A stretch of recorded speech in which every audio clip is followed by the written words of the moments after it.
ক্লাসে যখন টিচার আসে আমরা সবাই দাঁড়িয়ে সালাম দেই। এই বিষয়টা কতটা শরীয়তসম্মত, এই বিষয়টা নিয়ে আমরা ইনশাআল্লাহ বিস্তারিত আলোচনা সহকারে একটা ভিডিও ক্লিপ খুব শীঘ্রই আপনাদেরকে উপহার দেবো বলে আমরা আশা করছি। ইতোমধ্যে এ বিষয়ে তথ্য উপাত্তগুলো মোটামুটি আমরা জোগাড় করে রেখেছি।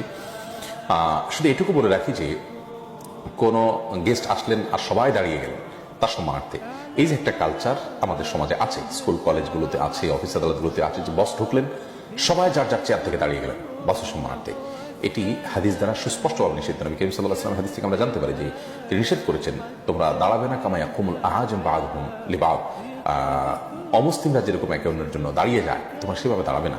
তবে হ্যাঁ, কোনো আগন্তুক এসেছেন, আপনার মা এসেছেন, বৃদ্ধ মানুষ, আপনি উঠে গেলেন, তাকে ধরলেন, তাকে হেল্প করলেন, বা এরকম আরো বিভিন্ন শর্ত সাপেক্ষে দাঁড়ানোটা জায়েজ আছে এবং বিভিন্ন বর্ণনা থেকে সেটির সপক্ষে সমর্থন যেটুকু পাওয়া যায় সেটিগুলোর আলোকে দাঁড়ানো জায়েজ আছে।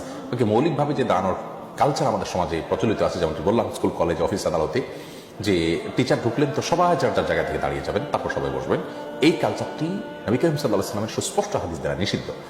লা তাকুমু কামা ইয়াকুমুল আ'জাম বা'দুহুম লিবা'দ, আজমিরা বা অমুসলিমরা তারা যেরকম একজন আসলে সবাই দাঁড়িয়ে যায়, তোমরা সেইভাবে দাঁড়াবে না, অর্থাৎ তাদের মতো করে দাঁড়ানোর যে কালচার সেটি উচিত নয়। বাকি অসুস্থ মানুষ আসলেন, তাকে চেয়ার পেতে দিলেন, অথবা আপনি হেল্প করলেন, কিংবা আপনার আরো বিভিন্ন যে শর্ত দিয়েছেন, আমরা অনেকগুলো শর্ত দিয়েছেন, সেই সমস্ত শর্তের আলোকে আপনি দাঁড়াবেন, সেটি বিচ্ছিন্ন বিষয় এবং জায়েজ হতে পারে এবং অনেকগুলো হাদিস থেকে তার পক্ষে সমর্থন পাওয়া যায়।